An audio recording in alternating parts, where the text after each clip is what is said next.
¿Alguna vez han sentido eso de pagar la administración mes tras mes? Pero es como ver borroso, como mirar un espejo empañado. Una de las fuentes de USME 1 usa justo esa imagen y creo que le den el clavo. Uno paga, cumple, pero la plata, ¿a dónde va? ¿Se ve en el conjunto? Ni idea.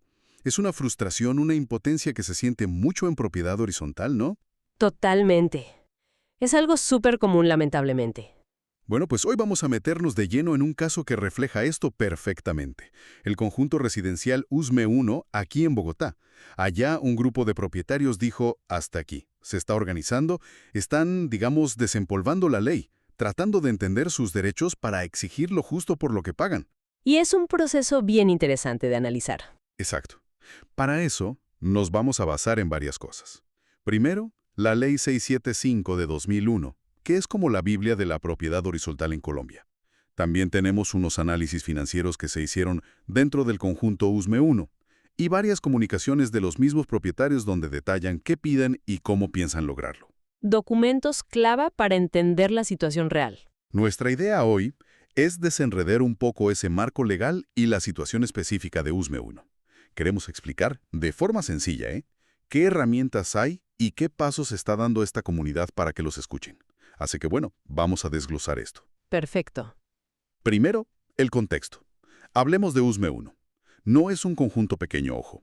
Son 15 torres, la mayoría, 14 torres, son de 6 pisos, 4 apartamentos por piso. Pero hay una, la Torre 10, que es diferente. Mismo 6 pisos, pero solo 2 apartamentos por nivel. Ajá. En total, si no me fallan las cuentas, son 348 apartamentos, todos iguales. Y un detallito importante para el día a día ya, no tienen ascensores. Eso es clave para entender temas de accesibilidad y mantenimiento también, claro. Claro, y el centro del problema, que se siente en frases fuertes que usan los vecinos, como una que leí, a mis papás no los robas. Uf, Durísimo. es una percepción profunda de que no hay transparencia, que los servicios por los que pagan, pues, o no se ven, o la plata como que no alcanza, o peor, que nadie sabe bien en qué se gasta. Y ahí, justo ahí, es donde los papeles empiezan a hablar. Los documentos financieros que analizamos muestran varias cosas preocupantes. Lo primero es esa brecha, la diferencia entre lo que el conjunto debería recibir si todos pagaran y lo que realmente entra. ¿De cuánta plata hablamos? Pues mira, si los 348 apartamentos pagaran su cuota, deberían ser unos 34.800.000 pesos cada mes. Pero los informes muestran que entra bastante menos. Y eso lleva a la cartera morosa, me imagino. Exacto. La deuda acumulada a febrero de 2025, esa cifra era, bueno, enorme. 420.209.255 pesos. Una barbaridad. ¡Wow! Muchísima plata. Y aquí viene un dato que, claro, encendió todas las alarmas de los propietarios. Una parte grandísima de esa deuda, casi el 60%, bueno, 58.3% para ser exactos, que en una auditoría de septiembre de 2024 se calculó en 228.294.114 pesos, correspondía al constructor original, a Nele Conar. Al mismo constructor del conjunto. Al mismo. Quien los representa en las reuniones, según los documentos, es un señor Cristian Ovalle. ¡Qué lío! ¿Y cómo así que el constructor debe tanta plata de administración? Detalles. La obligación de Neleconar de pagar administración por los apartamentos que todavía son de ellos o que no han entregado formalmente depende de varias cosas. Una de ellas es que la mayoría de los otros propietarios, los que ya recibieron, estén al día. Si no, la cosa se complica para cobrarle al constructor. O sea que si hay muchos vecinos colgados, el constructor podría decir, yo tampoco pago. No exactamente así, pero dificulta mucho el cobro efectivo. Y eso genera una frustración tremenda, ¿entiendes? Porque sienten que hay una regla para ellos y otra para el grande. Claro, me imagino. ¿Y qué solución proponen? Pues, como ven difícil que Neleconar pague toda esa plata en efectivo, surgió una idea: negociar. Que en vez de plata, el constructor haga obras que el conjunto necesita urgentemente. Se habla de una recepción digna para los empleados, porque parece que no la tienen. ¿En serio? Sí, También rampas para conectar las diferentes zonas, porque parece que hay desniveles, y el arreglo de vías internas, obras a cambio de deuda. Suena lógico, como una salida pragmática. Sí, pero la desconfianza no viene solo por la deuda del constructor. Hay más. Los documentos mencionan preocupaciones por gastos, digamos, raros. Se habla claro de almuerzos en restaurantes, onces ni cafés de reunión pagados con plata de la administración. ¿Cómo así? Almuerzos. Eso dicen las fuentes. Y lo que genera más ruido todavía, retiros mensuales de plata en efectivo, sin una justificación clara en los informes. Imagínate el ambiente que eso crea. Uf, no, pues desconfianza total. Con razón la gente está molesta. Exactamente. Y de ahí sale una exigencia que es como la piedra angular de todo esto. Prohibir ya mismo el manejo de efectivo. Que todo, absolutamente todo, sea por transferencia, por tarjeta. Que quede el rastro en el banco, que cada peso se pueda seguir. Transparencia total. Tiene todo el sentido del mundo. Ahora, frente a este panorama, deudas, gastos que no cuadran, falta de transparencia, ¿qué puede hacer la gente? ¿Qué dice la ley? Aquí es donde entra la famosa Ley 675, ¿verdad? Exactamente. La Ley 675 es, digamos, como la constitución interna de los conjuntos, y define conceptos clave que los propietarios de USME 1 están empezando a usar para defenderse. Por ejemplo, eso que pagamos todos los meses, la cuota de administración. Técnicamente se llama expensas comunes necesarias. La ley es muy clara. Esa plata es para gastos necesarios. ¿Necesarios como qué? Pues para administrar, mantener, reparar la seguridad, los servicios públicos de las zonas comunes, lo esencial para que el conjunto funcione y sea seguro. No para almuerzos que no tengan que ver directamente con la gestión, por ejemplo. La ley busca proteger ese dinero. Entendido. ¿Y quién maneja esa plata? El administrador. Ajá. El administrador es el representante legal del conjunto. Es quien ejecuta las decisiones, recauda la plata, cuida los bienes comunes y, ojo con esto, tiene la obligación de llevar la contabilidad al día y de presentar informes financieros claros, completos, documentados. ¿Y si no lo hace bien? Responde. Si por su culpa o por negligencia causa un daño o un perjuicio al conjunto, tiene que responder. La ley incluso presume que es culpable si incumple sus funciones o se pasa de sus límites. Y un punto importante, si hay un consejo de administración, como parece que sí hay en USME 1, normalmente es este consejo el que elige al administrador y le da las directrices. El administrador responde ante el consejo. Ok. ¿Y por encima del administrador y del consejo, quién está? La Asamblea General de Propietarios. Ese es el órgano máximo, la autoridad suprema. Ahí están todos los dueños o sus representantes. Sus decisiones son obligatorias para todos, incluso para los que no fueron o votaron en contra. Pero, y este es un pero grande, siempre y cuando esas decisiones se tomen siguiendo las reglas de la ley y del reglamento del conjunto. ¿Y qué decide la asamblea? Cosas cruciales. Nombrar o sacar al administrador y al consejo. Aprobar o rechazar las cuentas y el presupuesto anual. Decidir si se cobran cuotas extras. También aprobar cambios importantes al reglamento y hasta imponer sanciones, pero siempre garantizando el debido proceso. Y mencionaste el consejo de administración. ¿Qué hace exactamente? Bueno, en conjuntos residenciales como USME 1 no es obligatorio que exista, la ley no lo exige siempre. Pero si el reglamento del conjunto dice que debe haber uno, y se elige, tiene funciones importantes. Supervisa al administrador, toma decisiones para que el conjunto funcione bien, se asegura de que se cumpla el reglamento y, como te decía, usualmente son ellos los que eligen y le dan línea al administrador. Ya veo. Administrador ejecuta, consejo supervisa y da línea, asamblea manda. Más o menos así. Exacto. Y todos, claro, tienen obligaciones. Los propietarios, la principal en este caso, es pagar la cuota de administración. Esa obligación existe aunque no vivas ahí, aunque tengas el apartamento desocupado, y la ley es tan seria con eso que hasta dice que si vendes el apartamento debiendo administración, el que compra también se vuelve responsable de esa deuda. Por eso en las notarías siempre piden el paz y salvo. Clarísimo. La ley pone las reglas del juego y define quién hace qué. Pero aquí viene el choque con la realidad de USME 1, sobre todo con el tema de las asambleas. Cuéntanos esa parte, que parece ser el centro del conflicto ahora mismo. Sí, total. Las fuentes describen unas situaciones con las asambleas que, bueno, son complicadas y explican mucha de la molestia actual. Relatan un episodio muy concreto, la asamblea anual que se convocó para el 6 de abril de 2025. Según cuentan los propietarios, la reunión empezó, pero muy poco después la administradora la canceló. El argumento: falta de quórum. ¿No había suficiente gente? Eso dijo ella. Pero lo grave, según la denuncia de los vecinos, es que antes de cancelarla, cuando la gente estaba llegando, les impidieron entrar a la mayoría. ¿Cómo así que les impidieron entrar? Sí, dicen que les bloquearon el acceso al salón, incluso con presencia de la policía, que les decían que ya no cabía nadie más, y los hicieron devolverse a sus apartamentos. Imagínate la escena. No, terrible. ¿Y por qué harían algo así? Los vecinos sienten que fue una estrategia para evitar que la mayoría participara y exigiera cuentas. Y dicen que no es la primera vez. Afirman que la asamblea del año anterior, la de 2023, también la cancelaron. Esa vez la excusa fue falta de preparación. Entonces ven un patrón, ¿sabes?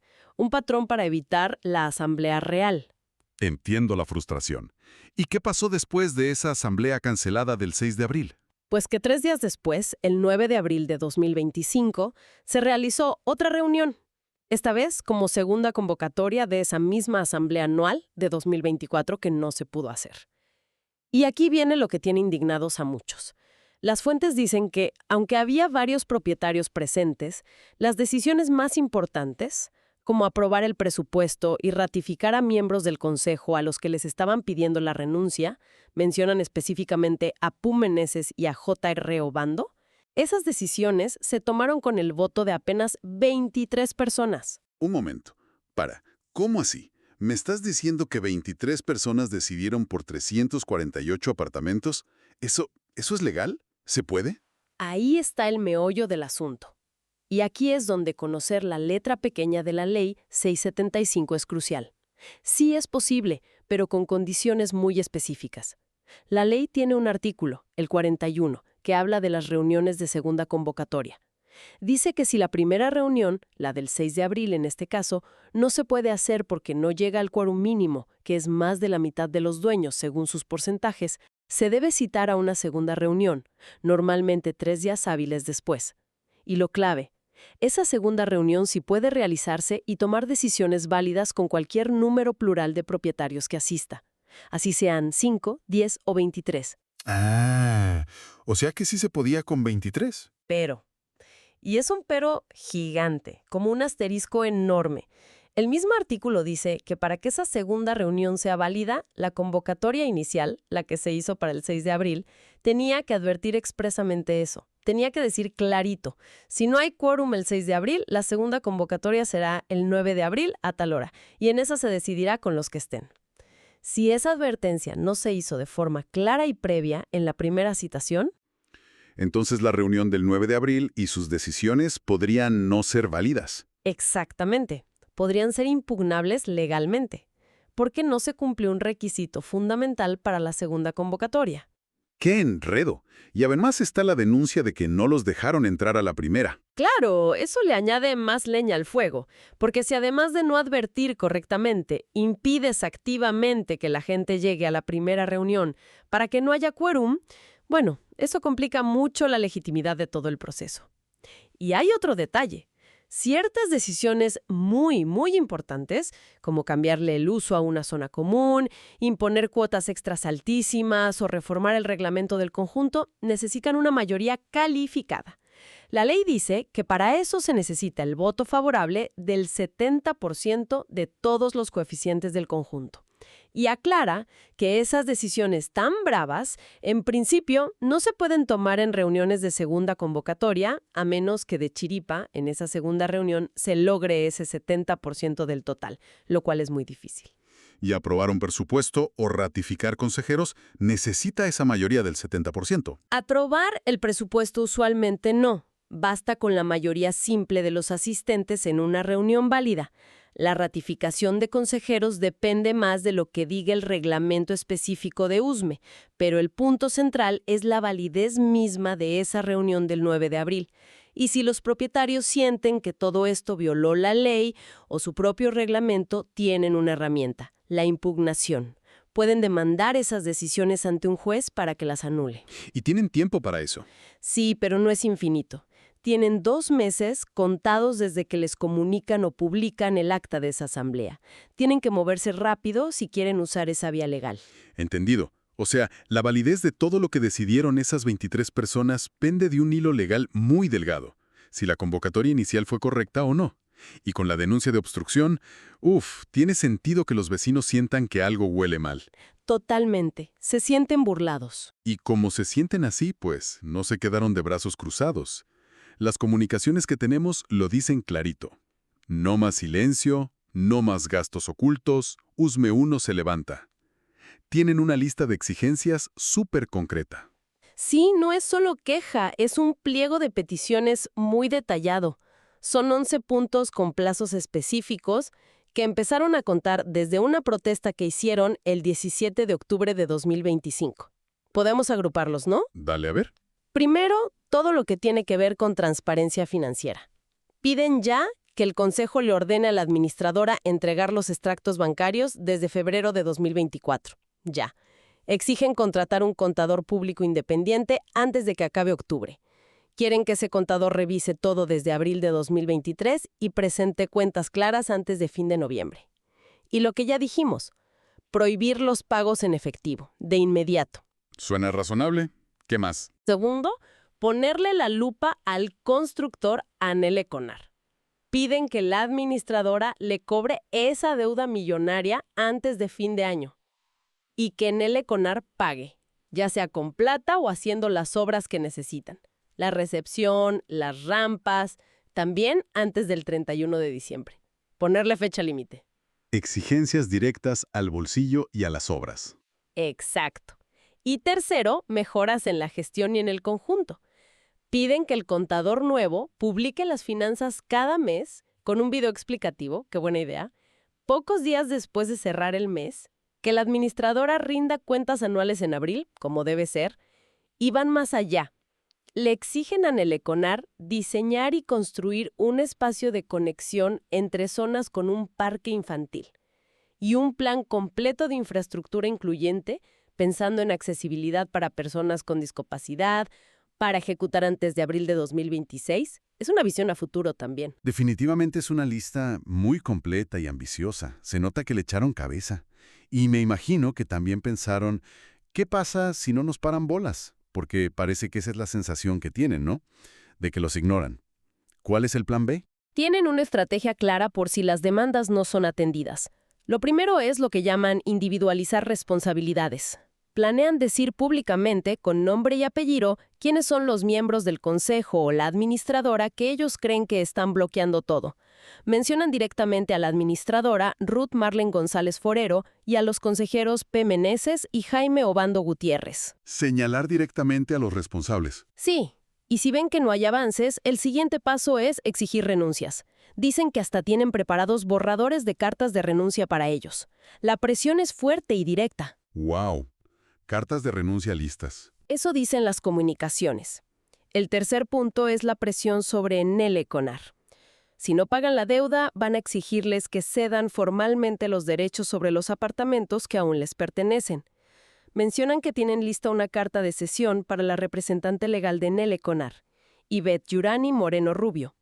La idea es que si el conjunto recibe esos apartamentos, puedan venderlos o usarlos para financiar las obras que faltan. Las rampas, arreglar zonas comunes, poner Wi-Fi para todos, mejorar la seguridad con chip de acceso, lo que haga falta. Es una jugada audaz esa de pedir los apartamentos. ¿Sí? Y aquí tocan un punto que les duele mucho, el trato desigual. Sienten que a un vecino que se atrasa poquito le caen con todo el peso, amenazas de abogado, pero al constructor con esa deuda enorme, como que se la perdonan. Recuerdan un episodio que los marcó.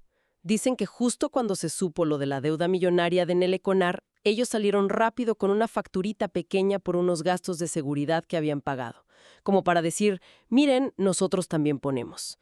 Pero era una cifra mínima comparada con la deuda real. Sienten que fue una maniobra para confundir. Entiendo el malestar. Y para mantener la presión alta, ¿tienen algo más planeado? ¿Mencionaste algo de una protesta? Sí, algo muy bogotano, muy comunitario. La llaman una segunda protesta, pero más artística. Quieren pintar un mural colectivo. ¿Un mural? ¿Dónde? En un sitio muy visible, la pared de la Resistencia, dicen ellos. Parece que está en la entrada peatonal de la zona media del conjunto, y quieren hacerlo coincidir con una visita de seguimiento del periodista Andrés Zapata, de City Noticias, que ya cubrió la primera protesta de octubre. Ah, aprovechar la visita del periodista. Astuto. Claro, la idea es que el mural se quede ahí, como la voz permanente de la comunidad, mostrando lo que piden, su unión, transformar un muro cualquiera en un símbolo. Y el plan es que sea algo familiar, que los niños pinten, que expresen cómo quieren su conjunto, mientras los adultos aprovechan que están todos reunidos para recoger las firmas que les puedan faltar para futuras acciones legales o lo que necesiten. Suena bonito y práctico a la vez. ¿Y si no los dejan entrar ese día? Ya vimos que les pasó antes. También pensaron en eso. Tienen un plan B logístico muy práctico. La instrucción es, si la administración o los vigilantes les ponen problema para entrar a pintar el mural, deben decir que van de visita al apartamento 601 de la Torre 7. A un apartamento específico. Sí, invitados por el ingeniero de Reyes, que es hijo de la propietaria de ese apartamento. Y si aún así les impiden el paso, la idea es hacer ruido desde la entrada para que el ingeniero baje y les facilite el acceso.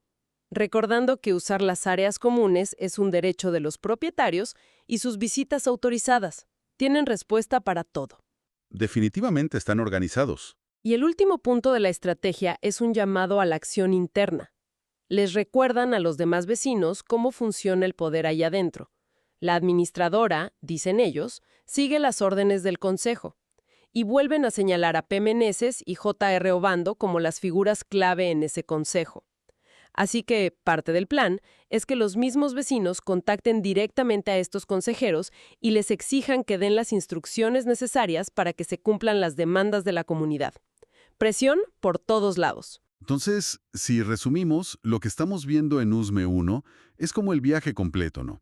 De la frustración individual, de sentirse ignorados, a la acción colectiva organizada.